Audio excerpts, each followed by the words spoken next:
Bonjour et bienvenue pour ce page à page consacré à l'intégrale Hulk 1996 de monsieur Peter David, un homme qui a œuvré pendant 10 ans sur Hulk dans les années 80 et 90. Il a laissé sa trace, il s'est renouvelé, il a travaillé avec les plus grands auteurs et la fin de son run approche avec cette intégrale 96 dessinée notamment par Angel Medina, mais pas que, puisque nous pourrons retrouver notamment du Mike Deodato Jr. et du Adam Kubert. Vous allez découvrir tout cela dans cette intégrale magnifique. On adore ces intégrales Hulk qui nous rappellent ces vertes années, ces versions intégrales de folie qu'on pouvait lire chez Semic et bien sûr le talent immense d'un auteur légendaire, Peter David, qui nous a régalé avec ce run historique tout simplement. La couverture, c'est Angel Medina, un Hulk tout en muscles. Il faut savoir que Peter David, à chaque nouvel auteur, a su se réinventer Hulk, réinventer le mythe. Et donc, c'est tout naturellement que, il a su s'adapter aussi à son artiste pour proposer des choses nouvelles, réinventant le personnage sans relaunch à l'époque. C'était une autre époque. Et il a vraiment masterisé tout ça pendant des années. Allez, on va tout de suite découvrir cette intégrale. Je sais que vous êtes très très friands de ces intégrales. Au scénario, il y a évidemment Peter David, Jeff Loeb, Scott Lobdell et Mark Waid. Vous allez voir pourquoi. Au dessin, Angel Medina, Mike Deodato Jr., Ian Churchill, Adam Kubert et Joe Bennett. Voilà pour le programme. On commence avec l'épisode 441. Nous sommes en 1996. À l'époque, ça coûtait 1,50 $ les comics. C'est une autre époque. Et Angel Medina, le dessinateur superstar de Marvel à l'époque. Il a travaillé sur Warlock, bien sûr. Il a travaillé sur Black Wolf. Il a travaillé sur grand nombre de séries de qualité. Amazing Spider-Man, Venom.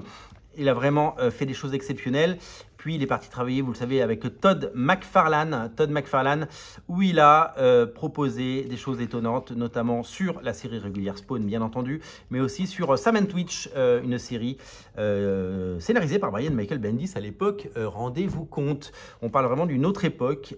Et donc, ce dessinateur au style dynamique et fabuleux, et bien nous régale avec ses personnages tout en volume, avec ses gros muscles, avec ses corps magnifiques et avec ce souci de nous proposer quelque chose. C'est dans la droite lignée de dessinateurs de talent qui ont travaillé sur Hulk avec Peter David. On pense à Todd McFarlane, bien entendu, on pense à Del Keown, à Gary Frank, à Liam Sharp et à tous ces dessinateurs qui ont marqué d'une pierre rouge la légende, d'une pierre verte on pourrait dire. Voilà, donc troisième épisode par Angel Medina avec évidemment tout son talent et son génie, un dessinateur qui a vraiment survolé son art pendant presque 20 ans et qui a vraiment nous a régalé à travers tout cela. On se rend compte que le personnage qui a attaqué ne serait-ce pas Cable, le personnage qui a attaqué Hulk. C'est des épisodes que je ne disais pas forcément. Ah oui, ça nous ramène évidemment à Onslaught, bien sûr. Et donc, crossover avec Onslaught, puisque l'épisode 34 de Cable est publié. Il est signé par Ian Churchill au dessin, le fantastique Ian Churchill avec Jeff Loeb. Alors Jeff Loeb à l'époque, c'était déjà un grand artiste. Oh, Hulk gris, voyez-vous. C'était déjà un grand scénariste, mais Ian Churchill, Jeff Loeb, je vais y arriver, il a fait ses classes, il a fait du X-Force, il a fait du Cable, il a fait ces choses-là. C'est bien après qu'il lancera ses grands récits, Batman Long Halloween, entre autres, et tout ce qu'on connaît de lui et tout son travail formidable. Il fait partie des très très grands. Aujourd'hui, la suite du crossover, cette fois dessinée donc par Angel Medina, avec une tornade magnifique. Il n'a pas trop fait les X-Men, je crois. Il n'a pas trop fait les X-Men. Mais quand il les dessine, c'est chouette parce que c'est cartoony et que c'est vraiment tout ce qu'on aime dans ces personnages. Et c'est vraiment génial. Peter David toujours pour l'épisode 445. Alors, à l'époque, en 96, si je ne me trompe pas, c'est Marvel France qui édite peut-être déjà. 96, non c'est peut-être encore, non c'est vrai, c'est la transition je crois. Et donc oui, Marvel France arrive.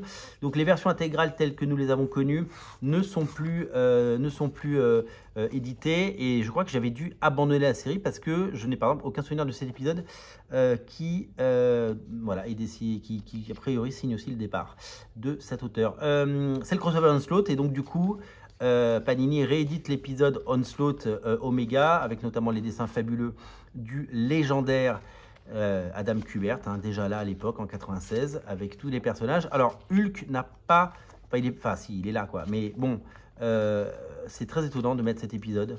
Alors Hulk a son importance hein, évidemment dans ce combat final contre Onslaught, mais c'est très bizarre. Alors Onslaught, Hulk qui est un Avengers, c'est assez intéressant, c'est pour ça qu'ils l'ont mis, ça y est, je comprends. Je me souviens maintenant. En fait, Onslaught est battu, les héros se sont sacrifiés, les Avengers, les Fantastic Four, etc. Tous ceux qui vont faire Heroes Reborn. Mais de l'autre côté, à la fin, Hulk et Banner sont divisés en deux. Donc Hulk va rester, donc la série Hulk va continuer, alors que vous le savez, les séries Avengers, les séries Fantastic Four s'arrêtent pour être relaunchées par Jim Lee, Hal Liefeld, etc. Donc Hulk va continuer et ça va être un Hulk beaucoup plus bestial parce que sans Bruce Banner. Et Bruce Banner va passer ce portail. Et donc c'est pour ça qu'il y aura deux Hulk, un dans l'univers normal et un dans l'univers Heroes Reborn. Voilà, donc Marvel aime bien compliquer les choses. Vous le savez, bien entendu. Nouvel épisode de Angel Medina, tout en masse, en volume et en air sur les muscles. J'adore ce dessinateur. Il ne bénéficiait pas de couleurs dingue à l'époque, hein, comme vous pouvez le voir. Mais les volumes étaient là et quel travail accompli par cet artiste au fil des ans sur les différents épisodes. Et là, à l'épisode 447, c'est l'arrivée de Mike Deodato Junior. Mike Deodato Junior, dessinateur qui a travaillé depuis quelques années chez Marvel. Il a fait du Elektra notamment. Et puis sa carrière a également été ponctuée de beaucoup d'apparitions chez Rob Liefeld. Il a travaillé sur Glory notamment, la série Glory. Vous savez, qui est une sorte de Wonder Woman dans l'univers de Extreme Studio de Rob Liefeld. Et donc là, il commence à prendre de la place chez Marvel. Donc après Elektra, il fait ça, ou avant Elektra d'ailleurs, je ne sais plus à quel moment ils avaient relancé une série Elektra. C'est pas ma période préférée de Mike Deodato Jr., mais ça reste du bon et du très bon Peter David. Et donc on va voir l'artiste progresser, et puis après il prendra évidemment son envol dans les années 2000 avec tout ce qu'il a pu faire sur Amazing Spider-Man et toutes les séries Avengers notamment. Magnifique dessin que je ne connaissais pas de Christopher Moller, que je ne connaissais pas non plus. Voilà pour cette intégrale qui reprend les épisodes 441 à 448 de l'année 1996. Magnifique ouvrage s'il en est, sublimissime bouquin, et une nouvelle fois qui va rejoindre ses copains dans la collection des intégrales Hulk qui commence à prendre corps comme ses gros muscles sur cette page. Merci d'être nombreux à regarder ces pages à page, à les soutenir, et merci à tous ceux qui s'abonnent pour n'en rater aucun. Pensez à vous abonner pour évidemment savoir quand les vidéos sortent. Beaucoup de pages à page en ce moment, mais beaucoup de sorties de qualité qui méritent d'être vues. Peut-être que ce page à page vous donnera envie de craquer pour ces intégrales maintenant que vous avez vu ce qu'il y a dedans. Salut!